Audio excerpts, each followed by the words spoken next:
यो हो बहसको साथमा कामना सेवा विकास बैंक, प्रगतिको आधार कामना सेवासँगको कारोबार।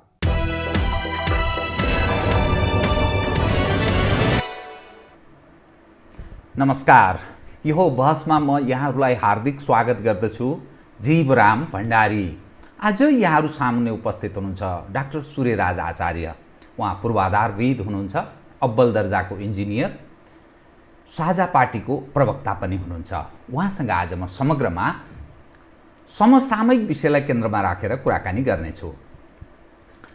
सरकार एकपछि अर्को हर हिसाबले अक्षमता प्रदर्शन गर्दैछ, तर कोभिड-19ले एक खाले जो नेपाली जन अप्ठ्यारो अवस्थामा प्रवेश गरेका छन्, आर्थिक हिसाबले बडा अप्ठ्यारो अवस्था छ। संसारको भन्दा कोभिड-19ले नेपाल जस्तो देशलाई झन् अप्ठ्यारो अवस्था यसकारण सिर्जना गर्दैछ।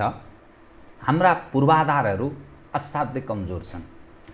राजनीतिक अयोग्य व्यक्तिहरूको हालिमुहाली छ हाम्रो नेपाली समाजमा।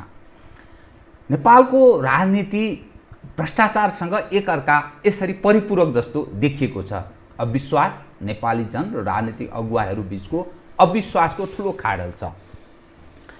कोभिड-19ले जुन खालको अप्ठ्यारो अवस्था सिर्जना गरेको छ र विदेशमा बसेका नेपालीहरू स्वदेश फर्कने र त्यसपछि जुन बेरोजगार हुने जो अवस्था थियो, सारा सरकारको अक्षमता अयोग्यता कालापानीमा गएर थुप्रिएको छ। अब के हुन्छ? हामीलाई जो सहयोग विदेशबाट प्राप्त हुन्थ्यो, त्यो वैदेशिक सहयोग पनि अलिकति खुम्चिने स्थितितर्फ संसार उन्मुख छ। नेपाललाई त्यो ढङ्गको सहयोग प्राप्त हुने सम्भावनालाई अलिकति मानिसहरू कम आँक्न थालेका छन्। समग्र विषयलाई आज म उहाँसँग कयौँ त्यो जनजिज्ञासाहरू छन्, तिनलाई म सम्बोधन गराउने प्रयत्न गर्नेछु। सर्वप्रथम म उहाँलाई स्वागत गर्छु। स्वागत छ यहाँलाई। हजुर, नमस्कार। विषयमा म कहाँबाट प्रवेश गरेँ भने, हजुर, कोभिड-19ले संसार जसरी अप्ठ्यारो अवस्था प्रवेश गरेको छ, नेपालको त त्योभन्दा झन् अप्ठ्यारो यसकारण छ। भनिन्छ 50 देखि 70 लाख नेपालीहरू विदेशमा कार्यरत छन्। 10 लाखभन्दा बढी तत्काल नेपाल भित्र्याउनु पर्ने अवस्था छ। यहीँको आन्तरिक अर्थविदहरूका अनुसार, मैले डाक्टर शङ्कर शर्मालाई कोट अनकोट 25 लाख मानिस अहिले दैनिक उनीहरूलाई सरकारले राहत प्रदान गर्नुपर्ने अवस्थामा विद्यमान छन्। पूर्वाधार खास त्यस्तो केही छैन। बेरोजगार सङ्ख्या बढोत्तरीमा छ। आन्तरिक खपत पनि छैन। भारतबाट पनि कतिपय मानिस फर्किने स्थिति छ। भारतसँगको सम्बन्ध यति नै खेर अप्ठ्यारो अवस्था प्रवेश गरेको छ। यसले ल्याउन सक्ने सङ्कट हाम्रो तर्फबाट गरिनुपर्ने तयारी, मैले सुरुमा यहीँबाट प्रारम्भ गरेँ। यससँग जोडिएका कयौँ विषयहरू छन्, क्रमशः उठान गर्छु। हाम्रो तयारी र विद्यमान अवस्थालाई कसरी हेर्नु भएको छ, कृपया? अब एकदम राम्रो उठान गर्नुभयो। पहिला त यो विश्वभरि नै यो 100 वर्षपछिको सबभन्दा ठुलो महामारीको उसमा आएको छ, स्पेनिस फ्लू 1918 पछिको। र त्यसले एउटा के गरिदियो भने, यो 100 वर्षमा विश्वकै हाम्रो मानव सभ्यतामै सबैभन्दा बढी विकास भएको खण्डमा पछिल्लो 50 वर्ष 100 वर्ष पर्छ। त्यसभन्दा अघिल्ला 3000 वर्ष र यो पछिल्लो 50 वर्ष गर्नु यसमा गइन्छ। र एउटा केमा विश्व समुदाय नै अहिले बिउजेको छ, झस्काइदियो भने, सम्भवतः हाम्रो यो विकासको मोडेल, अर्थराजनीति, जसरी हामीले समाज व्यवस्थापन, विश्व समाज व्यवस्थापनमा हामी जति अलि हौसिएर विश्व समुदाय नै गएको रहेछ, त्यसलाई यसले झस्काइदिएको छ। किनभने हाम्रा कतिपय, किनभने अब हामी जस्तो गरिब मुलुकको त कुरै छोडौँ, सम्पन्न देशहरू समेत हावाकावा भए नि, हावाकावा पारिदियो। त्यसले ठुल्ठुला सहरहरूमा चाहिँ नि अत्यासको स्थिति भयो। त्यसैले यसले एउटा सन्देश त के दिएको छ भने, ल है, अहिलेसम्म जे जस्ता ठिकठाक भनेका कुरा पनि ठिकठाक होइन। त्यसले कतिपय हाम्रा प्राज्ञिक तहकै, हाम्रा विश्वविद्यालयका पाठ्य पुस्तकमै परिमार्जन खोज्छ, सैद्धान्तिक तहमै विकासको कुरामा। अब यो ग्लोबलाइजेसनको त यहाँले सङ्केत गर्नुभयो। अब अहिले पछिल्ला आँकडाहरू यस्ता चाहिँ अब एउटा अत्यास लाग्दा छन् कि विकास आयात निर्यात चाहिँ नि 60%ले घट्यो, 70%ले घट्यो। फ्याक्ट्रीका सामानहरू चाहिँ नि सिपिङ भएको छैनन्, माग नै छैन। भनौँ भने यहाँले भन्नुभयो जस्तो अब अहिले दुईवटा तत्काललाई त यो हाम्रो चाहिँ नि जनस्वास्थ्य र मानिसको जीवनकै कुरो भएको हुनाले त्यसले अत्यास भएर हामी लकडाउन भनेको छौँ, घरमा बसेको छौँ। तर त्यसपछिको जुन आर्थिक सामाजिक सङ्कट हो त्यो साँच्चीकै भयावह स्थिति छ र यहाँले एकदम सही सङ्केत गर्नुभयो। त्यो भयावह कसरी भयो भने जुन अघि मैले यहाँलाई सङ्केत गरेँ, विश्व स्तरमा एउटा अलिकति त्यो चाहिँ हाम्रो विकासको शैली व्यवस्थापन अलिक गडबड रहेछ भन्ने भयो। अब नेपालकोमा भन्यो भने त हामी त झनै हामी त तन्नमै अवस्थामा छौँ र ती तन्नमपनहरू चाहे सुशासनको कुरा होस्, चाहे सरकारी संयन्त्रको तदारुकताको कुरा होस्, तयारीको कुरा होस्, सबै ती चाहिँ अहिले भिजिबल भए, ती देखिए। भन्नुहोस् न, एउटा मान्छेले बुझ्न थाले, सबै बुझ्न थाले। पैदल हिँडेर 500 किलोमिटर होइन, झापा काठमाडौँबाट झापा जाने भन्दा राज्य उदासीन छ होइन। त्यो चाहिँ ती कुराहरू, अब यो भ्रष्टाचारकै कुराहरू, त्यो अत्यन्तै दुर्भाग्यपूर्ण कुरा हो। अहिले पनि त्यस्तो पढ्नुपर्ने। त्यसैले अब यो दुईटा जोड्दाखेरि म कसरी हजुरको यो प्रश्नलाई मैले उत्तर दिएँ भने अबको ड्युरिङ यो कोभिड-19 अहिले हुँदै पनि हामी सङ्कटमा छौँ र त्यसमा राज्यदेखि नागरिक सबै हामीले एउटा छुट्टै किसिमले सनातनी शैलीले यसलाई हामी गर्न सक्दैनौँ, किनभने सम्बोधन गर्न सकिँदैन। परम्परागत ढङ्गले सनातनी ढङ्गले सम्बोधन गर्न यसपछि पनि अघि जुन अर्थविदहरूको कुरा गर्नुभयो म पूर्ण सहमत छु। यो चाहिँ अब हामीले के गरिदियौँ भने गएको 20-30 वर्षदेखि जुन वैदेशिक रोजगारको ढोका खोल्यौँ र हामी ढुक्क भएर के बस्यौँ भने त हाम्रो त यहाँ जतिसुकै आर्थिक सङ्कट भए पनि हाम्रो आर्थिक सङ्कटभन्दा मलेसिया र कतारमा आर्थिक सङ्कट भयो भने बरु प्रभाव हुने। यहाँ त जे भए पनि भूकम्प हुँदा पनि हामी जति भयावह थियो खासै अर्थतन्त्रमा परेन, किनभने यहाँ उत्पादनै केही हुँदैन, हाम्रो रोजगारी नै यहाँ छैन। अब त्यो अवस्था, त्यो सुविधा हामीलाई नहोला, किनभने एउटा त तत्काल फर्किन्छन् र फर्किसकेपछि पनि जुन विश्व अर्थतन्त्रमा आउने मन्दी, एउटा भूमण्डलीकरणमा आउने शिथिलताले सम्भवतः यो वैदेशिक रोजगारको बजार पनि त्यति ठुलो नहोला र हाम्रो आफ्नै मनोविज्ञान पनि अबको अहिलेको युवाले जसरी पढाइ सक्ने बित्तिकै अथवा 22-24 वर्षको हुने बित्तिकै यहाँ काम खोज्ने भन्दा मलाई मलेसिया, अरब, सक्ने कोरिया, जापान अथवा अस्ट्रेलिया जाउँ भन्ने मानसिकता थियो। अहिले त्यसले केही न केही भन्नुहोस् न, एउटा परिवारको एउटा मान्छे बाहिर छ भने त अलिकति त्यो चाहिँ तनाव र उता छ। त्यसैले त्यो मनोविज्ञान पनि परिवर्तन होला। त्यसैले अब यसको लागि तयारी चाहे आर्थिक योजनाको रूपमा होस्, हाम्रो अर्थतन्त्र व्यवस्थापनको कुरामा होस्। अब अहिलेकै बजेट अर्थमन्त्रीज्यू आफै विद्वान हुनुहुन्छ, यो सनातनी बजेटको रूपमा यो आउनु हुँदैन। अब नीति कार्यक्रममै पनि अलिकति आलोचनात्मक नीति तथा कार्यक्रमले त्यो कुनै सङ्केत गरेको छ परम्परागत भन्दा अलिक फरक ढङ्गले आउँछ भन्ने केही बुझ्न सकिने स्थिति छ? शब्दमा त अझ त्यसलाई अब सरकारको तर्फबाट उहाँले व्याख्या गर्दा यहाँ लेखेका छौँ नि त, यस्तो गरेका छौँ नि त होइन, त्यहाँ चाहिँ यो डिजिज कन्ट्रोल केन्द्र हुने, यस्तो हुने, महामारीलाई कसरी गर्ने त्यहाँ छ नि त, यति बुँदा पढ न भनेर त सम्मत छ। तर एउटा सामान्य त्यसलाई पढ्दाखेरि त्यो गाम्भीर्यता अलि नपुगेको हो कि भन्ने जुन हजुरले चाहिँ जुन उठाउनु भयो, तपाईँको प्रश्नमा भएको भाव चाहिँ त्यो समष्टिगतमा समेट्न सकेको, सम्बोधन गर्न सकेको चाहिँ छैन। त्योभन्दा अझ 2 स्टेप 3 स्टेप अगाडि जानुपर्ने बाध्यता छ। जस्तै विदेशमा बसेका नेपालीहरू छन्, ती जसरी स्वदेश फर्कने क्रममा छन्, म देख्दैछु भारतपट्टिका नाराबाजी गरिरहेका छन्, यता आउन नपाएर उनीहरूको आक्रोश सरकारप्रति पनि छ, भारतप्रति पनि छ। तिनीहरूले जो असन्तुष्टि पनि लिएर आउँछन् अनि पारिपट्टिको विकास पनि उनीहरूले देखेका छन्। विदेशमा बसेका जो नेपालीहरू छन्, जो मजदुरी गरेर उनीहरूले त्यहाँको विकास पनि देखेका छन्, त्यहाँको गुड व्यवस्थापन, असल व्यवस्थापन र सुशासन पनि देखेका छन्। जब स्वदेश फर्कन्छन्, अव्यवस्था पनि उनीहरूले देख्छन्, सुशासन त्यो गए गुज्रेको अवस्थाको पनि अवस्था देख्छन्। त्यसले ल्याउन सक्ने, किनभने यहाँ साझा पार्टीको प्रवक्ता पनि भएको हुनाले त्यसले ल्याउन सक्ने राजनीतिक क्षेत्रमा उथलपुथल र आर्थिक जुन एउटा अप्ठ्यारो अवस्थामा नेपाली गुज्रन्छन्, त्यसले ल्याउन सक्ने एउटा उग्रता, नेपाली जनमा परिवर्तनको एउटा भाव, त्यो चिजलाई थेग्न सक्ने सामर्थ्य अहिलेको यो राजनीतिक नेतृत्व र हाम्रो यो सिस्टमसँग छ कि कतातर्फ प्रवेश गर्न सक्छ? मैले यो विषय पूर्वाधारसँग त्यो विषय त फेरि उठान गर्छु नै, यहाँ पनि जोडेँ कृपया। यो एकदम सही भन्नुभयो। अङ्ग्रेजीमा अनचार्टेड वाटर भन्छ, नतरिएको नदी कति गाह्रो गहिरो छ भन्ने देखिन्छ मात्रै, थाहा पाइँदैन। ठ्याक्कै यो यस्तै टेरिटोरी छ र किनभने जुन किसिमको अघि नै यहाँले उठान गर्नुभयो जुन लाखौँ नागरिकहरू विदेशमा छन् त्यो आउनेमा पहिला त अब उनीहरू फर्किने बित्तिकै 2-3 महिनाको लागि त केही खर्च पर्छ, ऋण धनले पनि चल्ला, त्यसपछि रोजगारीको कुरो भयो, जीवनयापनको कुरो भयो र हामी कमसेकम 10-15 वर्ष अगाडिदेखिबाट हाम्रो गाउँमा जानुस् अहिले खेत बाँधैछन्। खेतीपातीको जुन हाम्रो अर्थतन्त्रको आधारभूत श्रृङ्खला हो त्यो कडी टुटेको छ।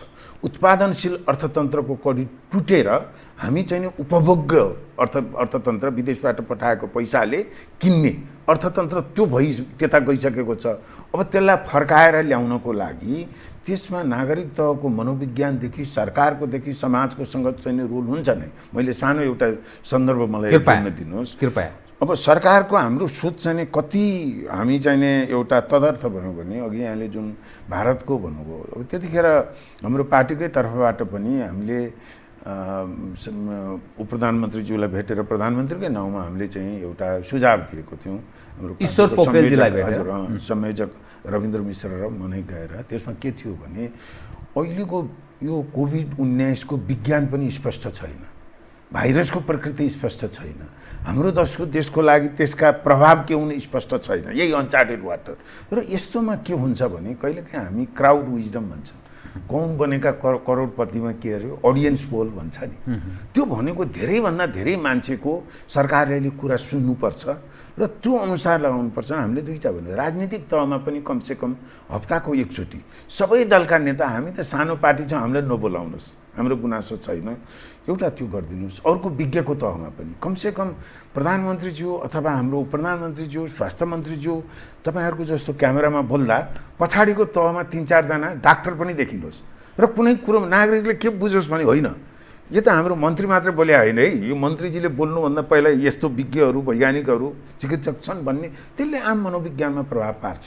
तर अझै पनि त्यो भएको छैन र त्यसले गर्दा के भयो भने जस्तो हिन्दुस्तानबाट आउने हामीले त्यतिखेर बहसमा पनि आएको थियो, जुन अहिले लकडाउन भएको 2 महिना हुन लाग्यो। अब विचार गर्नुहोस्, लकडाउनको सुरुमै ल परबाट त प्लेनबाट त ल्याउन सकिँदैन, त्यो के चाहिँ उपयुक्त हुन्थ्यो भने त्यतिखेरै इन्डियामा त्यो नागरिकलाई इन्डियामा लकडाउन भन्दा यहाँ आएर आफ्नै गाउँमा भन्नुहोस् न, हाम्रो गाउँ त गाउँ नै क्वारेन्टाइन हुन्थ्यो। तपाईँ गाउँमा भएको मान्छेलाई यहाँ सहरमा पो हामी एक दिनमा 50 जनालाई भेट्छौँ घरबाट निस्किँदा, गाउँमा त एउटा घर त्यहाँ छ उसको घरै क्वारेन्टाइन हुन्थ्यो। त्यो किसिमको बहसमा पनि त्यतिखेर ल्याइदिएको भए सम्भवतः ऊ सङ्क्रमित हुँदैन थियो होला।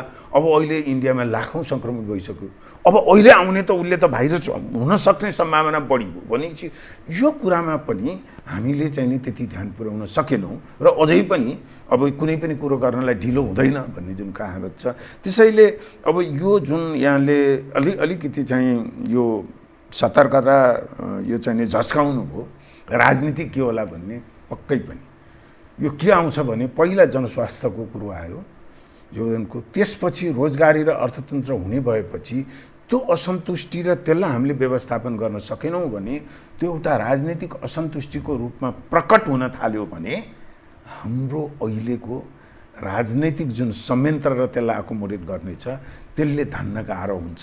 फेरि त्यो जनस्वास्थ्यको सङ्कटबाट आर्थिक सङ्कट, आर्थिक सङ्कटबाट सामाजिक सङ्कट र त्यो सामाजिक सङ्कटले फेरि राजनीतिक सङ्कट र अस्थिरतामा जाने त्यो जोखिम छ।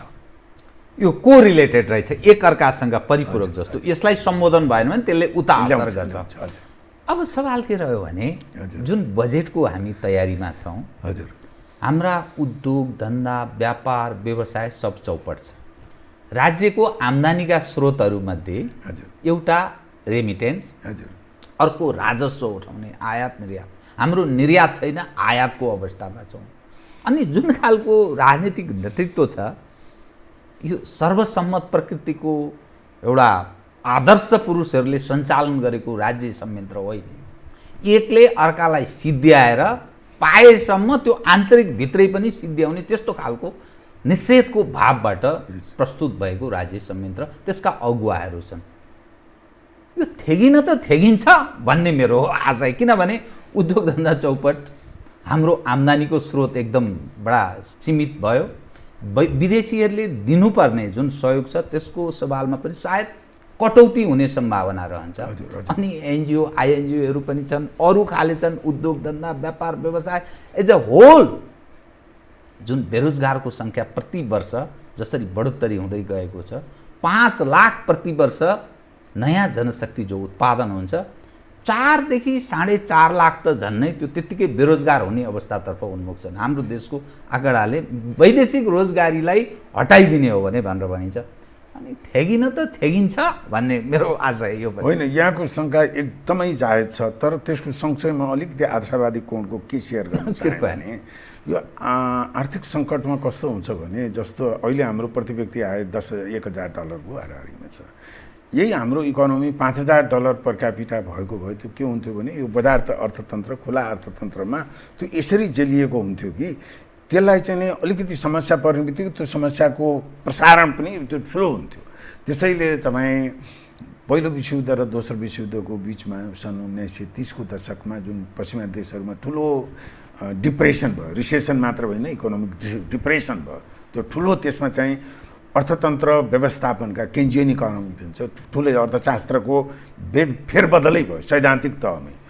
अब हाम्रो देश हेर्नु हो भने यो गरिब भएको कहिलेकाहीँ फाइदा र विपन्न भएको के हुन्छ भने हाम्रोमा त हामी मध्यम वर्गकै कुरा गरौँ, काठमाडौँकै भयो भने साह्रै गाह्रो पऱ्यो भने जे नि बोरिया बिस्ताक गरेर तराईतिर जाउँला, त्यहाँ त 10 कट्ठा जग्गा छ, तरकारी पनि आफै लगाउँला, के छ र भन्ने त्यो आत्मविश्वासको एउटा ढाडस हुन्छ नि, त्यो चाहिँ हो। त्यसैले यहाँले अघि भन्नुभएको मूल कुरा के हो भने अहिलेको राजनीतिक सरकारमा भएको नेतृत्वमा भएका व्यक्तित्वहरू, राजनीतिक सबै पार्टीका जुन उहाँहरू अनुभवी राजनीतिक हुनुहुन्छ, जुन अहिले यहाँले सङ्केत गर्नुभयो, जुन घात प्रतिघात निषेध अहिलेको बेलामा पनि उही चाहिँ के भन्छ साँपको मुखमा पर्या चाहिने भ्याकुतोले अर्को किरा चाहिने खान छटपटाए जस्तो ती दुर्भाग्यपूर्ण प्रवृत्तिहरू देखिँदैछ। अब त्यसरी नै उहाँले निरन्तरता गर्नुभयो भने त अब उहाँहरूको एउटा इतिहास पनि डुब्ने, दल पनि डुब्ने, व्यवस्था पनि डुबाउनेसम्म पनि जान सक्नुहुन्छ। तर अझै पनि के भनिन्छ भने सङ्कटको बेला भनेको सामान्य अवस्था होइन। यो व्यवस्थामा नेतृत्व तहमा रहेकाको मन पनि ठुलो भइदिनु पर्यो, एउटा सोच पनि ठुलो हुनु पर्यो। र त्यसैले यहाँले भन्नुभएको तहसम्म नै म अब त्यति निराश हुन चाहन्न, किनभने हाम्रो इकोनोमी अझै पनि अघि मैले भने विपन्न अवस्थामा भएको इकोनोमीलाई व्यवस्थापन गर्न पनि अलिकति चाहिने हामी मौलिक सोच हुने हो भने गाह्रो पनि हुँदैन। जस्तो कृषिमै भन्नुहोस् होइन, अहिलेको कृषि मन्त्रीजी अब उहाँ विद्वान हुनुहुन्छ र मैले त्यो नीति कार्यक्रममै लेख्यो भने पनि उहाँका मन्त्रालयका धेरै कुरा परेका छन्, केही नयाँ कुरा पनि आएका छन् होइन। फर्केर आउने युवाहरूमै पनि हामीले आधुनिक कृषि चक्लाबन्दी जुन ती कुराहरू आएका छन् कार्यान्वयन गर्न सक्यौँ भने फेरि अर्को एउटा भनौँ न कोभिड-19 व्यवस्थापन गर्ने विकासशील मुलुकमध्ये त नेपाल सबभन्दा कम भयो है, यस्तोमा पनि 4% ग्रोथ त गर्यो है भनेर त्यो गर्ने सम्भावना पनि छ। मूलतः यो कोभिड-19 सँगै संसारमा जुन अप्ठ्यारो अवस्था सिर्जना, जसरी त्यो आर्थिक स्थिति डावाडोल, मानिसको गुजारा, स्वास्थ्य त छँदैछ, गुजाराको आधार पनि जसरी खस्कँदैछ नि, नेपालले चाहिँ यो हाम्रो जो आन्तरिक अवस्थामा जो पूर्वाधारको हामी कुरा गर्छौँ, सहज जीवनयापनको लागि कुन पक्षलाई प्राथमिकता दिएर लगानी गर्ने या ठुला ठुला आयोजना परियोजनाहरू त्यो ढङ्गले सोच्ने कि अथवा अरू कुनै त्यस्तो क्षेत्र छ जसले गर्दा हामी सहज जीवनयापन गर्न सक्छौँ? महत्त्वपूर्ण सबभन्दा अहिलेको महत्त्वपूर्ण के हो भने हामी जुन यो रेमिटेन्समा आधारित जुन हाम्रो अर्थतन्त्र छ, अब यो अर्थशास्त्री साथीहरूले अझ भन्नु होला, अब म सामान्य जानकारी राख्छु। सबभन्दा महत्त्वपूर्ण हाम्रो भुक्तानी असन्तुलन, ब्यालेन्स अफ पेमेन्ट र वैदेशिक मुद्राको अहिलेदेखि नै सरकारले $1 चाहिने अहिलेदेखि नै, यो 1 वर्षपछि आउने कुरो अहिले सोचेर राष्ट्र ब्याङ्कले अर्थ मन्त्रालयले अब त्यो किसिमको अर्थमन्त्रीजीको अभिव्यक्ति हेऱ्यो भने त्यो आएको पनि छ। 1 नम्बरमा हामीले यो किनभने हाम्रो निर्यात छैन, केही न केही हामीले आयातै गर्नुपर्छ र आयातलाई मिनिमाइज गर्ने, अनुत्पादक क्षेत्रहरू अब अर्को यो सरकारको जुन राजस्व घट्दैछ अनुत्पादक क्षेत्रमा चाहिँ नि कटौती गरिहाल्ने र अनि त्यसपछि पहिला त म्याक्रो इकोनोमिकका ती कुराहरू मिलाएर त्यसपछि आउने के हो भने म यहाँको प्रश्नलाई कसरी सहजसँग उत्तर कृपया मूलत हामी यसरी विचार गरौँ। ल 3 वर्षसम्म यो कोभिडको अन्तर्राष्ट्रिय राजनीति विश्व राजनीति पनि तङ्ग्रिएन र यो समस्यामै जनस्वास्थ्यको पनि भ्याक्सिन आउने 2 वर्ष लाग्यो भने पनि यसरी गरौँ। हामी एउटा परिवारको लागि जीवनयापनको लागि चाहिने हाम्रो न्यूनतम के हो? घाँस बाँस कपास भन्छ होइन? ल कपास पनि तपाईँको र मेरो परिवारमा 3 वर्षसम्म कुनै पनि कपडा किनेर चलाउन चल्छ, जुत्ता पनि छन् 2-4 जना चल्छ होइन? पहिलो त औषधिमूलक खाना रोग हुने बेसिक थियो र त्यसैले त्यसको लागि कृषिको पहिला हामीले खाद्यान्नमा अब हामीले जुन बाँझो भएको छन् त्यसैले पहिलो प्राथमिकता त कृषिकै हो त्यसको। र त्यसपछि के हुन्छ भने त्यो कृषिकोले मात्रै पनि फेरि अर्थतन्त्र चलायमान पनि केही गर्नु पर्यो र यहाँले पूर्वाधार भन्नुभयो। अनि पूर्वाधारमा हामीले गर्ने के हो भने अब यो अघि मैले त्यो 1930 को सन्दर्भको भने त्यतिखेर के थियो भने यो सरकार यो अर्थतन्त्र चाहिँ डिप्रेसनमा भएपछि केन्जियन अर्थशास्त्र भन्छ, किन्ज भन्ने बेलायतका प्रख्यात अर्थशास्त्री थिए, उनको एउटा कहिलेकाहीँ जोक पनि भन्छन्, यो अर्थतन्त्र शिथिल भएको बेलामा के काम गर्छ अरे भने केले तपाईँ 1 लाख मान्छेलाई चाहिँ रोजगारी दिनुहोस्, पैसा तिरेर हायर गर्नुहोस् र चाहिँ 1000 वटा पोखरी खन्नुहोस्, अनि 6 महिनापछि अर्को 1 लाखलाई हायर गर्नुहोस् अथवा तिनैलाई फेरि पूर्ण लगाउनुहोस्, त्यति इट मेक सेन्स भन्छ इकोनोमिक त्यसलाई हो। तर हामीले त त्यो नचाहिने चलायमान बनाउनको लागि हामीले त्यस्तो गर्नु पर्दैन जुन अरू देशमा गर्छ। अहिले जुन स्टिमुलेट प्याकेज भन्छ, जापान, जर्मन, अमेरिका, बेलायत भन्नुभयो भने नचाहिने ठाउँमा पनि हुँदा खाँदाको पुल भत्काएर फेरि बनाउने छन्, देखिन्छन् हेर्नु। हामीले त त्यस्तो गर्नु पर्दैन, हामीलाई त पूर्वाधार चाहिने नै हो। त्यसैले दोस्रो सेक्टर के हो भने पूर्वाधार भनेको यो अर्थतन्त्र शिथिल भएको अर्थतन्त्रलाई जगाउने एउटा औजार पनि हो र त्यसलाई हामीले त्यसमा सतर्कता खाली फेरि हुई यस्तो पूर्वाधार हामीले गर्नु पर्यो कि जहाँ फेरि हाम्रो त्यो ब्यालेन्स अफ पेमेन्टमा, किनकि अघि हजुर यहाँले भन्नुभएको जस्तो वैदेशिक ऋण अथवा सहयोगको पनि खुम्चिन्छ त्यो, र यस्ता पूर्वाधार गर्नु पर्यो जहाँ हाम्रै श्रम शक्ति, हाम्रै प्राविधिकहरू भन्नुहोस् न 1 अरबको 100 अरबको हामीले पूर्वाधारको आयोजना भयो भने कमसेकम त्यसमा चाहिँ 10 अरबभन्दा निर्यात गर्न नपरोस्। हाम्रै सिमेन्ट, हाम्रै गिटी, हाम्रै बालुवा, हाम्रै इन्जिनियर, हाम्रै निर्माण व्यवसाय भएर न्यूनतमभन्दा न्यूनतम पैसा बाहिर जाने त्यस्तो पूर्वाधारको अब हामीले त्यसको लागि अहिलेसम्म त हाम्रा पूर्वाधार भन्यो भने के छ, त्यसको एउटा कल्भर्ट बनाउनलाई पनि विदेशी कन्सल्टेन्ट ल्याएर उसैले चाहिने रिपोर्ट बनाइदिनु भने छ। त्यसैमा निरन्तरता गऱ्यौँ भने त पूर्वाधारले फेरि बोझ थप्छ। त्यो पूर्वाधार निर्माणको विकास र पद्धतिको बाटो, सही बाटो पहिल्याउन थाल्यौँ भने अनि पूर्वाधारको लगानीले पनि यो शिथिल अर्थतन्त्रलाई चाहिँ जगाउनलाई चाहिँ नि मद्दत गर्छ। अब त्यसपछि अब पर्यटन क्षेत्र अब यो गाह्रै छ, किनभने पर्यटन अलि लामै समयसम्म लिन्छ, किनभने अब अहिलेको उसमा तपाईँको 3-4 वर्षसम्म त एउटा मनोवैज्ञानिक हिसाबले पनि अब एउटा मान्छेहरू विदेश जाने होइन, घुम्न जाने पर्यटकहरूको अब यो जुन अर्थतन्त्र, फेरि पर्यटक भने के भने अर्थतन्त्र विश्व अर्थतन्त्रको हाई ग्रोथ हुँदाखेरि त्यो त लग्जरी सेक्टर हो नि त। जब मान्छेको आधारभूत उसमै चाहिने ऋण छ, यो छ भने त मान्छे घुम्न पनि जाँदैन। त्यसैले अब मूलतः मैले देखेको यो 2टा सेक्टर, कृषि र यो कृषिको चाहिँ आधारभूत खाद्य सुरक्षाकै लागि र अहिलेसम्म जुन कृषिको हाम्रा समस्या थिए, भएको जमिन पनि बाँझो हुने, अनि कृषिकै हामी त चाहिँ अरबौँको खाद्यान्न चाहिँ इम्पोर्ट गर्छौँ, त्यो त 1 नम्बरमै आयो। अब त्यसले रोजगारी पनि हुने, अर्को चाहिँ अलिकति सुधारसहित पूर्वाधारको क्षेत्रले पनि यसले अर्थतन्त्रलाई जगाउन, उद्वेलित गर्नलाई चाहिँ मद्दत गर्छ। अनि यसैमा मैले जोडेँ है, हजुर, जो हाम्रो राजनीतिक संयन्त्र अथवा जुन व्यवस्थाको हामी कुरा गर्छौँ, यो सङ्घीयतामा मुलुक प्रवेश गरेको छ। हजुर, प्रदेश सरकार छ, स्थानीय तहको सरकार छ, हजुर, केन्द्र सरकार छ। हजुर, झन्नै 37 देखि 40 हजारको हाराहारीका मानिसहरू त्यो राज्यको सुविधा लिन्छन्, तलब भत्ता सुविधा एज अ होल। सांसदहरूलाई अहिले पनि जुन ढङ्गको सांसद कोषको नाममा जसरी पुँजी दिइराखिएको छ र उनीहरूको मोनोपोली छ, त्यो अवस्था, यी सारा चिजहरू कटौती गर्दाखेरि उत्पन्न हुन सक्ने उनीहरूको प्रतिक्रिया एकातर्फ, अर्कोतर्फ यो सिस्टमले नै त्यो फजुल खर्चलाई बढ्ता प्रोत्साहित गरेको छ। अनि यो एकीकृत ढङ्गले सँगै कसरी जान सक्छ? होइन, एकदम महत्त्वपूर्ण गर्नु। म त के भन्छु भने अब अलिकति राजनीतिक तहमा मैले यसो भन्दा यो रेड लाइन क्रस गरेको पनि बुझिएला। नो फ्र्याङ्क, यहाँले प्रश्न पब्लिकलाई सुसूचित गराउने सवालमा त त्यो भन्नै पर्छ। जे देखिन्छ विवेक भन्छ नि, विवेक बुद्धि। यो संघीयताको यो आइसकेपछि म नागरिकको रूपमा एउटा के थियो भने यो विकेन्द्रीकरणको एउटा सिस्टम यो राम्रो हो, आफैमा राम्रो हो। र यो सँगसँगै सार्वजनिक नीतिको म अध्येताको हिसाबले मैले के अपेक्षा गरेको थिएँ भने जुन यो हाम्रो राज्य संयन्त्रमा सुधार, हाम्रो ठुलो ओभर स्टाफिङ छ र उत्पादकत्व, हाम्रो सरकारी कर्मचारीहरूको उत्पादकत्व 3 जनाले काम गर्ने एउटैले हुन्छ। अहिले जानुभयो भने उही सामाजिक सञ्जाल चलाउने, किनभने त्यो पद्धति नै बनेको छैन। लोकसभा आयोग पास गरेपछि हामी राम्रा युवालाई लिन्छौँ, पास गरेपछि उसलाई कसरी मन्त्रालयमा अथवा विभागमा गएर उसले चाहिँ सेवा चाहिँ नागरिकहरूलाई कसरी दिने अथवा उसको जुन सरकारी काम हो त्यसमा उत्पादकत्व कसरी बढाउने भन्नेमा हाम्रो चाहिँ खासै त्यसमा चाहिँ चासो रहेन। कसरी हेरियो भने सार्वजनिक क्षेत्रलाई रोजगारीको चाहिँ एउटा माध्यम। अब लोकसभाले लिएन भन्यो भने ल युनिभर्सिटीबाट चाहिँ ग्रेजुएट भएका कहाँ जान्छन् भनेर दबाब दिनेहरू। त्यो सार्वजनिक क्षेत्र भनेको रोजगारी गर्ने होइन, त्यो त उत्पादन दिने हो। हेर्नुहोस् हाम्रो जुन राजस्व यहाँले जुन भन्नुभयो त्यसको पेन्सनको चाहिँ ऊ हुन्छ।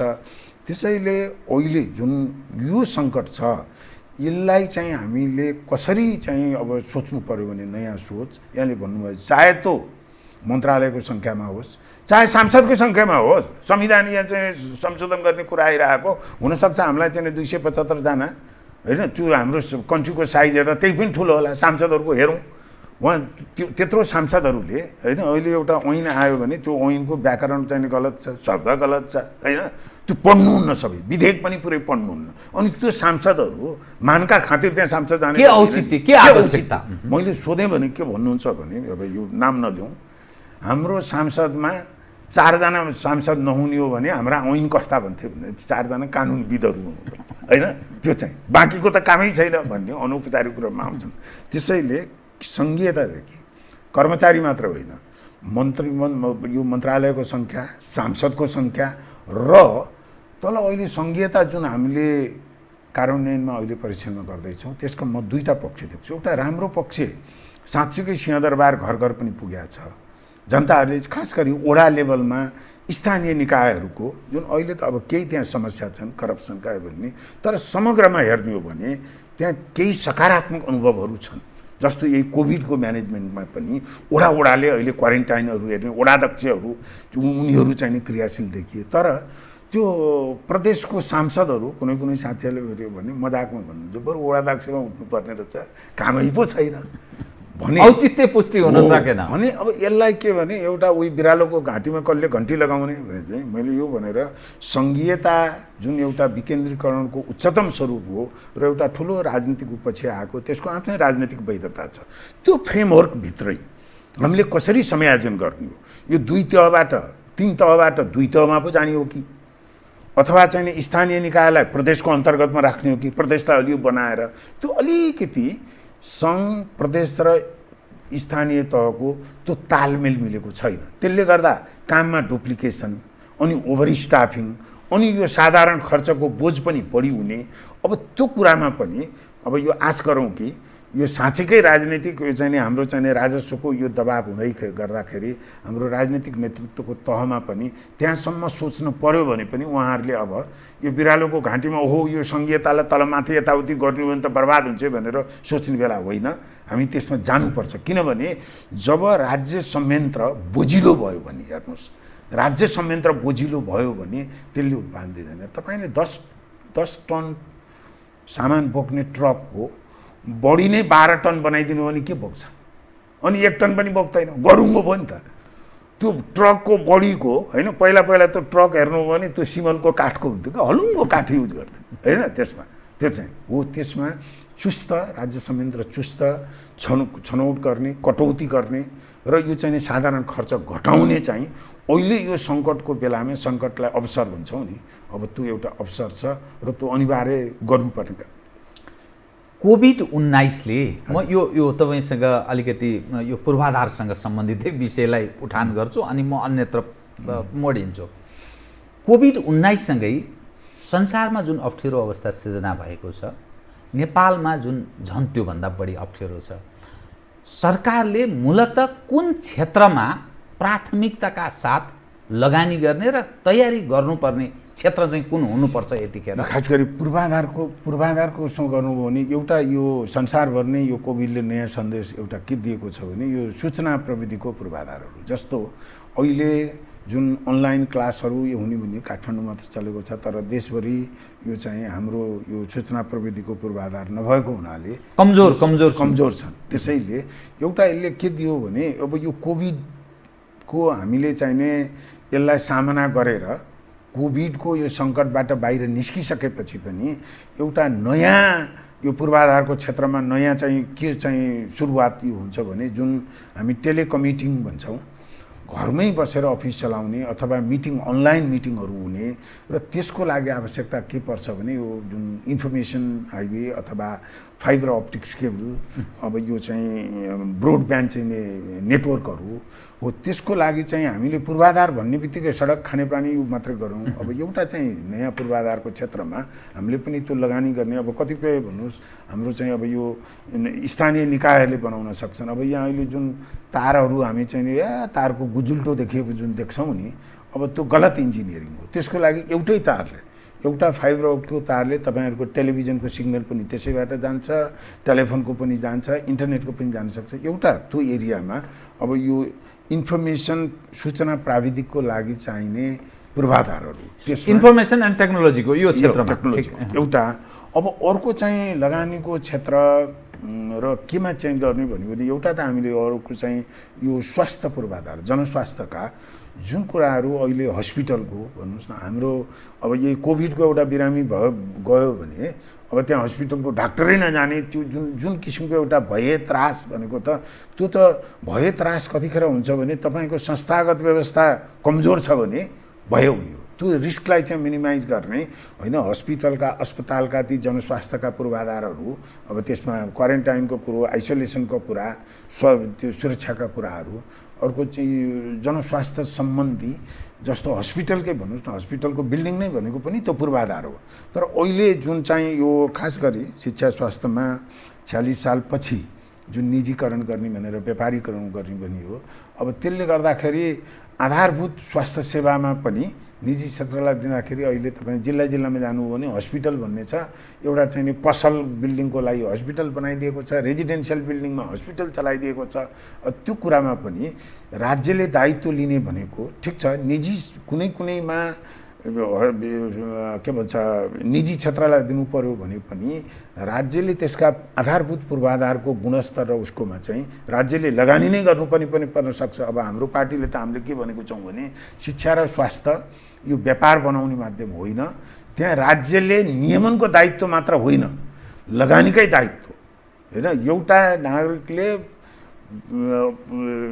तपाईँको अपरेसन गर्नु पर्यो अथवा हस्पिटलाइज हुनु पर्यो भने होइन, यो सरकारी त राम्रो छैन, प्राइभेटमा जाउँ भन्ने त्यसले राम्रो ठाउँमा पुर्याउँदैन। त्यसैले एउटा लगानीको क्षेत्र सामाजिक क्षेत्रमा भयो। अब अरू त हामीले अब यो ठ्याक्क प्राथमिकता के हुनुपर्छ भन्दा अघि कुरा आयो, कृषिको त छँदैछ। र म फेरि भनौँ यो पूर्वाधारको लगानीमा जुन ठुला आयोजना त्यो भन्छन् हो, मैले अघि दुईवटा कुरा भने, एउटा ठुला आयोजनाको लगानीले इकोनोमीलाई चाहिँ नि अर्थतन्त्रलाई जागरुक गर्नलाई आवश्यक छ, र दोस्रो चाहिँ हो त्यो शैली हाम्रो चाहिँ त्यो पैसा देशमै रहने, हाम्रै इन्जिनियरले जागिर पाउने, हाम्रै युवाहरूले जागिर पाउने। अहिले ऊ मध्यपूर्वबाट फर्किने, कतार दुबईबाट फर्किने त्यहाँ जानुभयो भने धेरै नेपालीहरू त्यहाँका ठुल्ठुला स्टेडियम बनाउने, मेट्रो बनाउने प्रोजेक्टमा काम गरिरहेका छन्, त्यो सिप पनि लिएर आउँछन्। अब त्यो सिपलाई कसरी कस्ता आयोजनामा लाग्छन् भन्ने त्यसको छुट्टै अध्ययन गरेर त्यो बनाउन सक्यौँ भने त्यो लगानीले दुईटै, एउटा उत्पादनशील पूर्वाधार पनि त्यसले बनाउने भयो, सँगसँगै रोजगारी पनि सिर्जना गर्ने भयो, र त्यसले हाम्रो क्षमता पनि जुन अहिले जुन एउटा हाम्रो राष्ट्रिय मनोविज्ञान बनेको छ, हामी त एउटा चाहिँ नि फुटपाथ पनि बनाउन सक्दैनौँ। मैले यहाँ रेलवेको कुरा गरेँ, निर्भरता, मेट्रोको कुरा गऱ्यो भने बस्नुहुन्छ काठमाडौँमा त मेट्रोको कुरा गर्नुहुन्छ, एउटा चाहिँ आकाशे पुल बनाउन सक्दैन, मेट्रो त्यसै भन्ने जुन परनिर्भरता र हीनताबोध है एउटा विकासकै कुरामा ती अचम्म मेट्रो बनाउने भन्ने कुरो रकेट साइन्स होइन त्यो चाहिँ। अनि ती कुरामा पनि अलिकति आत्मविश्वास बढाउने तर्फ र समग्रमा भन्दा यो लगानी हाम्रो विकासको स्वरूप, विकासको मोडेल, सरकारको सोच, राजनीतिक सोच सबैमा उल्लेख्य फेरबदल गर्न सकिने यो सङ्कटले हामीलाई अवसर पनि दिएको छ। अब तपाईँ एउटा पूर्वाधारविद भएको हुनाले हजुर त्यो उदार हृदय र कल्चर्ड पोलिटिसियनहरूले भयो भने त्यस्तो गर्न सक्छन्। हजुर तर म प्रधानमन्त्रीजीको भाव भङ्गी, त्यो बडी ल्याङ्ग्वेज, एक्सप्रेसन सारा म त्यो यसो नजिकबाट निहाल्ने पनि प्रयत्न गर्छु। उहाँमा मात्रै होइन, त्यो अरूमा पनि, अरू प्रतिपक्षीहरूमा पनि यति त्यो एकअर्काप्रति ईर्ष्या, निषेध, सिद्ध्याउने एकले अर्कालाई, त्यो खालको व्यक्तित्व, चरित्र अनि जुन खालको संस्कारलाई हामीले विकास गर्ने, खास गरी हाम्रा अगुवाहरू, राजनीतिक अगुवाहरूले जुन संस्कार विकास गर्ने प्रयत्न गर्दैछन्, राष्ट्रवादको कुरा गर्यो भने मण्डले भन्ने अर्थात् त्यो आक्रोश भावहरू जसरी प्रकट हुन्छ, त यो चरित्रले त्यो सामर्थ्य, त्यो सहने क्षमता अर्थात् त्यसलाई सहज ढङ्गले अनुकूल अवस्था बनाएर लैजाने सामर्थ्य राख्छ त। हो, यो त त्यही राख्दैन भनेर नभए त म जस्तो इन्जिनियरले तपाईँले मलाई यहाँ परिचय गराउँदा राजनीति पनि गर्नुहुन्छ भने त्यो नौबतै आउँदैन थियो। हेर्नुहोस् अब यो के भयो भने हाम्रो चाहिँ यो राजनीतिको अहिलेको जुन यहाँले सङ्केत गर्नुभयो त्यो संस्कारकै कुरामा गर्नु भने साँच्चै अब मैले भन्दाखेरि अब लामो इतिहास भएको नेताहरू हुनुहुन्छ, तर अहिले हामी उहाँहरूको मैले उहाँहरूको नियतमा, उहाँहरूको देशभक्तिमा, उहाँहरूको सकारात्मक सोचमा प्रश्न गरेको होइन, त्यो छ पक्कै पनि होइन। युवा भएमा उहाँहरूको हेर्नुहोस् न, जब उहाँहरू 20s को 22, 25, 30 वर्षदेखि राजनीतिमा हुमिनु भएको छ, उहाँहरूको ऊर्जा र त्यतिखेर सोच्यो भने त त्यो त स्तुतीय छ नि। तर अहिले आएर किन यो अवस्थामा मैले यसरी एउटा प्राविधिक कुरामा, विकासको कुरामा, योजनाको कुरामा सकारात्मक कुरा गर्दाखेरि पनि तपाईँले किन यो प्रति प्रश्न गर्नुभयो? त्यो त ठिक छ, तर राजनीतिले गर्न देला त भनेर किन हामी त्यो पोइन्टमा पुग्यौँ भन्यो भने मलाई के लाग्छ भने हाम्रो 7 सालदेखिको हेरौँ भने हामी राजनीतिमा कहाँ अल्मलियौँ भने हामीले संस्था बनाएनौँ, व्यक्ति ठुला भयौँ। अहिले हाम्रो सानो पार्टी छ, साझा पार्टी, त्यही पनि हामी अहिले छलफल गर्दैछौँ, गहन छलफल 3 वर्ष भयो। हामीले यसो हेर्दा कस्तो भएछौँ भने त्यहाँ हाम्रो रविन्द्रजी हुनुहुन्छ, रविन्द्र मिश्र मेरो संयोजक, त्यसपछि हाम्रो मुमारामजी हुनुहुन्छ, थोरै राजनीतिक पृष्ठभूमिबाट आएको, किशोर थापा जुन काठमाडौँको मेयरमा हुनुहुन्थ्यो, अत्यन्त शालीन व्यक्तित्व, विद्वान, पूर्व सचिव हुनुहुन्छ। अनि हामीले यो सम्झँदा त के भयो भने त हामी त पार्टीभन्दा हामी ठुलो भएछौँ। तपाईँले मलाई अब रविन्द्र मिश्रको पार्टी, फलानाको पार्टी, त्यो फेरि त्यसले त सही राजनीतिक ठाउँमा त पुग्दैन। र हामीले एउटा सीमावलोकन, आत्मसमीक्षा गर्दा के हामीले एउटा ठाउँमा पुगेका छौँ भने यो 7 सालदेखि नै यो हामी पनि कता कता यी पुरानो शैली, जसरी 7 सालमा हेर्नुभयो भने त्यतिखेरको नेताहरूमा बिपी कोइराला, मातृका कोइराला भनेको हामी संस्था एउटा हामीले इतिहास पढ्यौँ भने व्यक्ति पहिला आउँछन्, त्यो राम्रो हो। विश्वेश्वर प्रसाद कोइराला, पुष्पलाल श्रेष्ठ जस्ता उहाँहरू एउटा अन्तर्राष्ट्रिय तहकै त्यो सोच हुने, त्यो त राम्रो हो। तर बिपी कोइरालाले आफै नै भन्नुभएको छ, अहिले काङ्ग्रेसका नेताहरू भन्नुभयो भने अझै भन्नुहुन्छ नेपाली काङ्ग्रेस पार्टी बनेको छैन, अझै अभियान हो भन्नुहुन्छ। महत्त्वपूर्ण सन्देश छ। नेकपा त के भयो भने त्यो लेनिनवादी सङ्गठन, त्यो त पार्टी पनि होइन, त्यो कर्मचारी तन्त्र जस्तो बन्यो, किनभने फर्मेटै त्यस्तो, सर्वसत्तावाद भन्ने त्यो आयो। र त्यसैले हामीले बिचारै हेरौँ भने कस्तो देखियो भने 7 सालदेखि नै नेपालको राजनीतिले किन लय समात्न सकेन, किन जमेन? त्यो दुध राखेपछि जम्छ नि, त्यो दही बन्छ। त्यो हल्लाएर किन बन्न सकेन भन्दा त्यो संस्थागत विकासै हुन सकेन। अहिले हाम्रो साझा पार्टी 3 वर्ष भयो, हामीले अस्ति एउटा छलफल गर्दा सुधार्न हिँडेको आफै 4 वर्ष नेपाली काङ्ग्रेस 2004 मा स्थापित भयो। 2007 सालदेखि क्रान्ति गरेर सत्तामा जानु पर्यो, त्यो अनुभव त छैन त्यसको। अनि त्यहाँ पनि चाहिने खिचातानी, अस्ति भर्खर सामाजिक सञ्जालमा एउटा चाहिँ थियो, बिपी कोइरालालाई पनि एक व्यक्ति एक पद हुनुपर्छ भनेर माग आयो उहाँ प्रधानमन्त्री भएपछि जुन अहिलेसम्मका छन्। त्यसैले के भयो भने यो लोकतन्त्र हामीले अब बिचमा 30 वर्ष पञ्चायत काल भयो, त्यो पञ्चायत कालमै पनि निरङ्कुश व्यवस्था आएपछि प्रजातान्त्रिक शक्तिहरू प्रतिक्रियामा गए र हाम्रो राजनीति चाहिँ कस्तो भने एउटा प्रतिक्रियात्मक मात्रै भयो।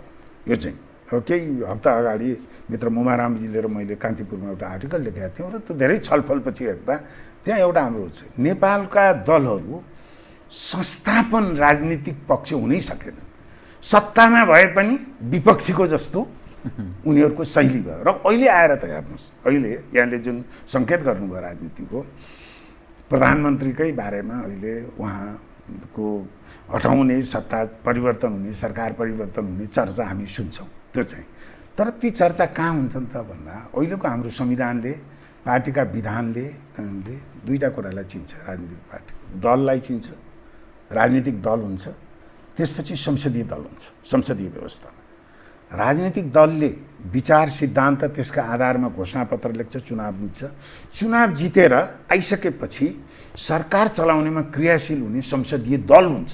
संसदीय दल हुन्छ। हेर्नुहोस्, अहिलेको नेकपा सत्ताधारी पार्टी छ, स्थानीय के भन्छ पावरफुल स्थायी समिति भन्नुहुन्छ। म नागरिकको लागि मलाई सरोकार छैन, त्यहाँ चुनावै नजित्या मान्छे हुनुहुन्छ कति। तपाईँको यहाँ टेलिभिजन बहसमा ल्याउनु भयो भने कहिलेकाहीँ उहाँहरू चाहिँ सरकारलाई चुनौती दिनुहुन्छ तर आफै चुनाव हार्नु भएको छ। त्यो त मिल्दैन लोकतन्त्रमा, त्यस्तो म्यान्डेट छैन, मिल्दैन। र यहाँ सबैभन्दा शक्ति अहिले कहाँ छ त भन्दा गुटमा छ। त्यो गुटलाई हाम्रो संविधानले पनि चिन्दैन, राजनीतिक दल सम्बन्धी ऐन 2073ले पनि चिन्दैन, त्यो पार्टीको विधानले पनि चिन्दैन। त्यो कहीँ नचिनेको संस्थाको गुटको कहिले यो ठाउँमा, कहिले अमुक ठाउँमा, कहिले कसको व्यापारीको घरमा भएका मिटिङले निर्वाचित सरकारको, लोकतान्त्रिक सरकारलाई कहिले कहिले हामी चाहिँ हरेक दिन चाहिँ तपाईँहरूको टेलिभिजनमा होइन हिजो त अब त्यो सरकार त यो हप्ताभित्र ढल्छ भन्ने थियो नि भन्ने हो।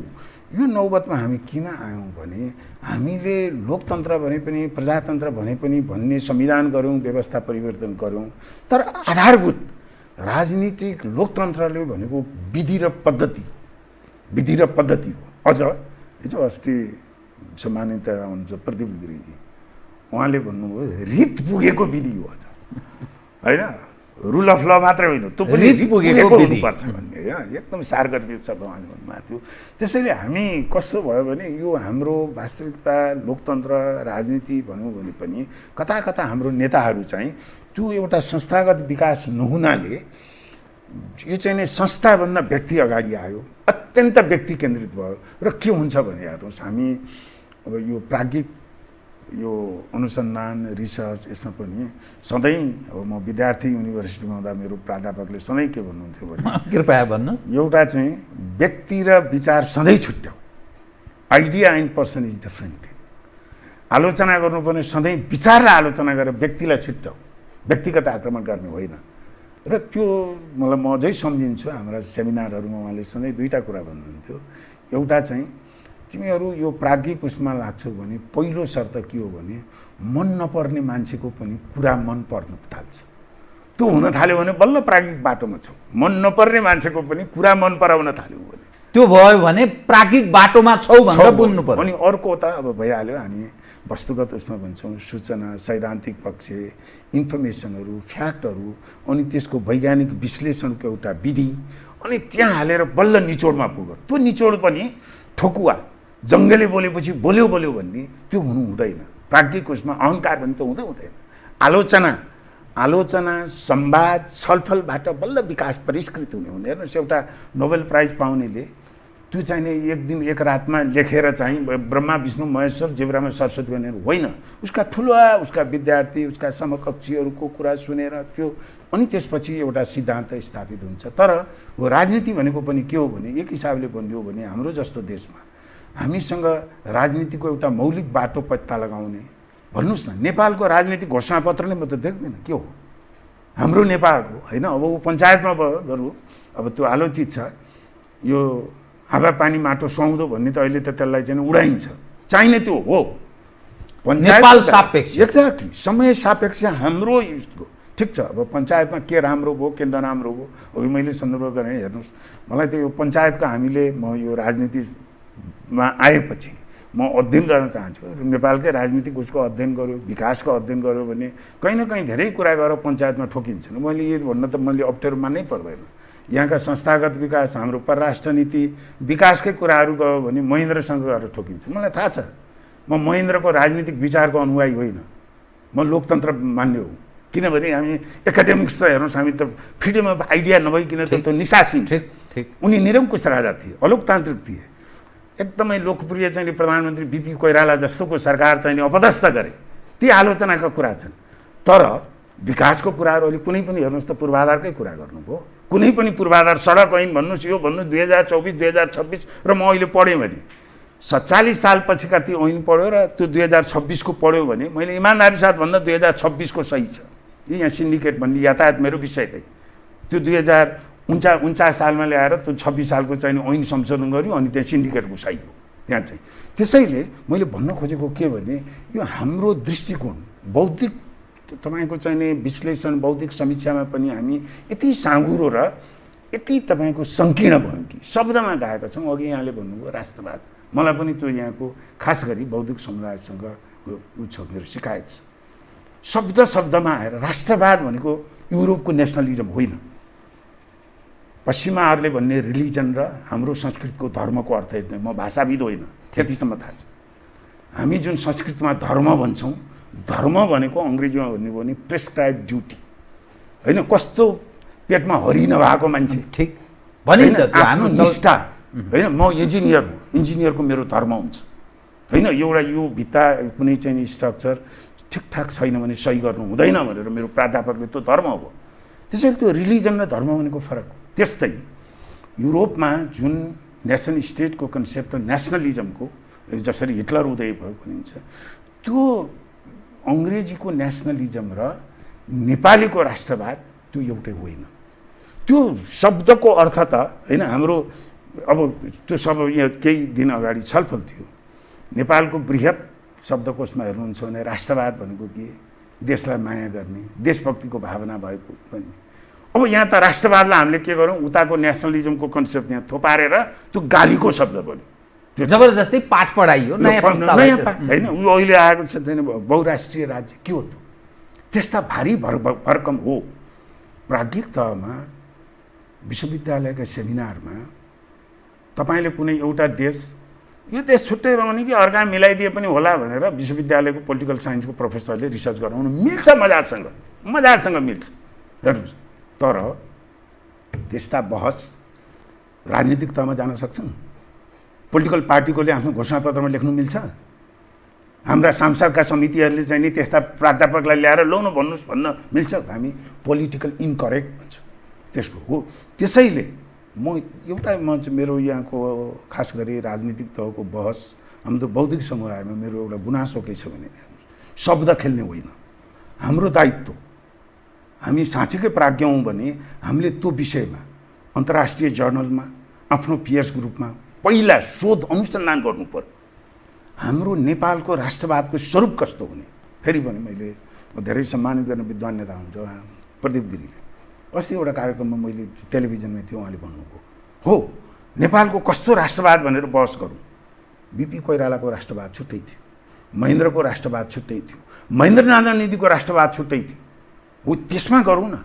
हामीले कुनै अमुक देशको कुनै छुट्टै देशको अङ्ग्रेजीको शब्द ट्रान्सलेट गरेर त्यहाँको त राष्ट्रवाद हुँदा त यस्तो भयो, यहाँ पनि होला भनेर त्यो बहसले हामी कहीँ पनि पुग्दैनौँ। नेपाललाई के व्यवहारिक हुन्छ त्यसतर्फ सोचौँ। यो अलिकति सैद्धान्तिक कुरा एउटा मात्रै विषय उठान गर्छु अनि तपाईँको विषय, अनि त्यसपछि अलिकति केही विषय समसामयिक विषयमा नि केन्द्रित रहन्छु। म तिनवटा पार्टलाई सिद्धान्त त प्रजातन्त्र सफल हुन, व्यवहारिक हुन त्यो देशका नागरिक सुशिक्षित हुनुपर्छ, आर्थिक हिसाबले त्यो सम्पन्न हुनुपर्छ।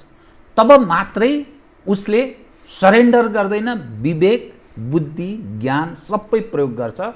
कसैको आश या त्रासमा उसले आफ्नो भोट कास्ट गर्दैन। जबसम्म त्यो अवस्था प्राप्त गर्ने अवस्थामा जन प्रवेश गर्दैन, त्यस्तो बेलामा यस्ता डेमोक्रेसी, जो सैद्धान्तिक डेमोक्रेसी, जुन खालको हामी डेमोक्रेसी अभ्यास गरिरहेछौँ, यो बेतुको, लफङ्गा, फन्टुज, समाजका आपराधिक तत्त्व मात्रै हाबी हुन्छ भनिँदो रहेछ।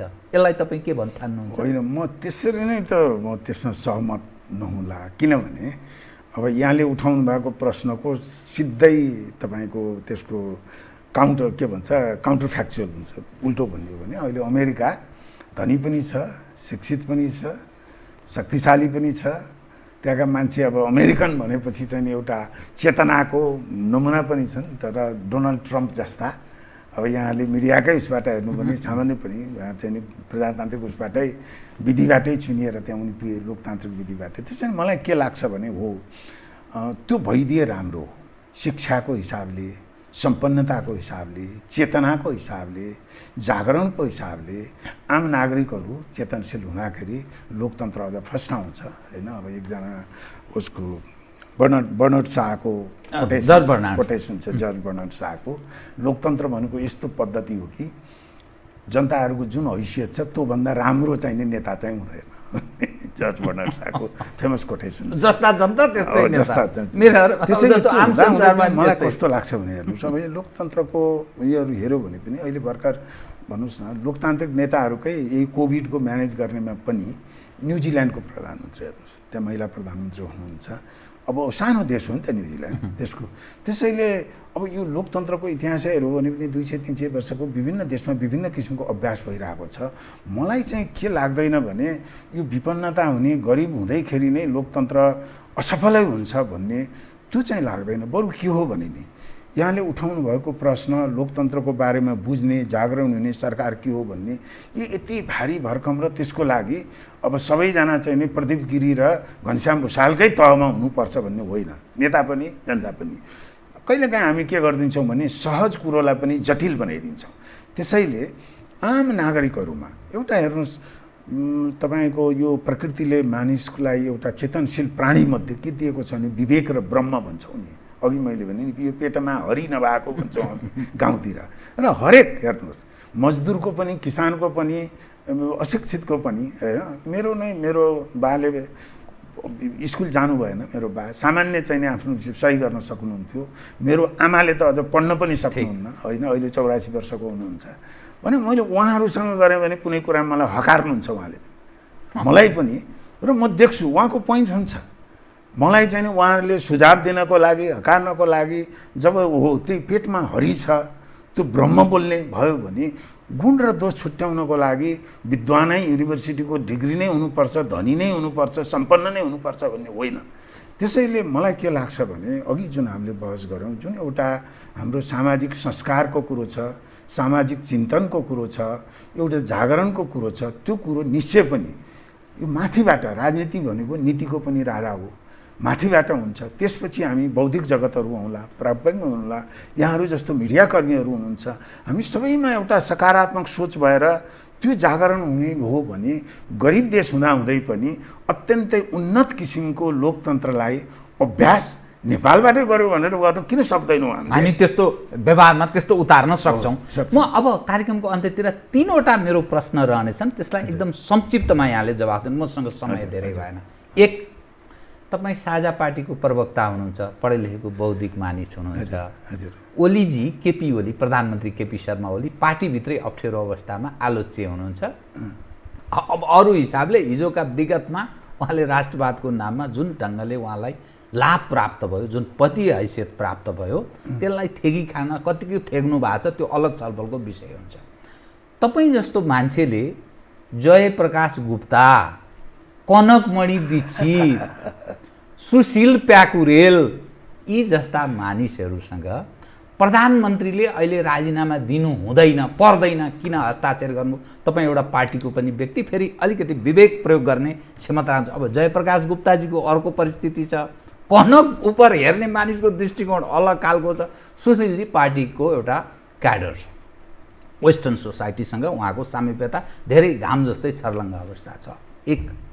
दोस्रो, यो जुन अवस्थामा हामी प्रवेश गरेका छौँ नि, नेपालको समग्र राष्ट्रिय राजनीतिक अवस्था हेर्दा यतिखेर नेपालीहरूको मुटु पोलेको छ।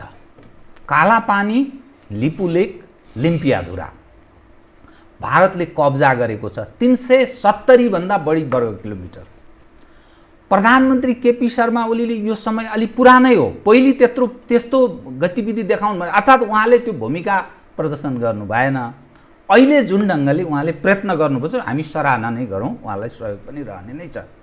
तर भारतसँग अब सम्बन्ध त्यति सुमधुर हुने छाँटकाँट पनि छैन।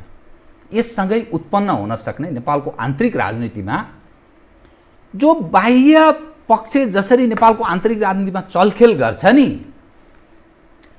ओलीजीले राष्ट्रवादको नारा फेरि लिएर हिँड्ने त्यो 2 वर्ष अगाडिकै जस्तो, अनि त्यो गरिब जनताले चाहिँ यो त लाल पूर्जा देखायो नि भनेर खाने, अनि मुलुक चाहिँ अप्ठ्यारो अवस्थामा प्रवेश गर्ने, यो स्थितितर्फ उन्मुख हुने सम्भावनालाई तपाईँको सहयोग साथ अनि यो समग्र यो कालापानी लिपुलेक लिम्पियाधुराको यो नयाँ परिस्थिति, यसलाई कसरी बुझ्ने कृपया बताइदिनुहोस् एकदम छोटकरीमा। मसँग समय हुन्छ। पहिलो अब यो जुन हामी 10 जना नागरिकले प्रधानमन्त्रीको राजीनामा अप्रासङ्गिक भन्ने जुन यहाँले केही व्यक्तिको नाम पनि लिनुभयो, पहिला म के स्पष्टीकरण दिउँ भने मैले यो 10 जना मिलाएर छुट्टै पार्टी खोल्न खोजेको होइन। यो कुनै 10 जना स्थायी संयन्त्र पनि होइन र यहीँनिर गलत हो। हामी के गरिदिन्छौँ भने व्यक्ति र विचारलाई मिसाइदिन्छौँ। यसरी ध्रुवीकरण र कित्ताकाट गरेका छौँ कि मलाई थाहा थियो मैले त्यो वक्तव्यमा हस्ताक्षर गर्दा केही त्यसले तरङ्ग ल्याउँछ, यसरी तपाईँ जस्तोले चाहिँ नि मलाई खिपेर प्रश्न पनि गर्नुहुन्छ भनेर मैले चाहेर नै हो यो गरिनुपर्ने हो। र यसमा के चाहिँ हामी भने नागरिक समाज हामीले भनेको पनि छैनौँ, नागरिक अगुवा पनि भनेको छैनौँ।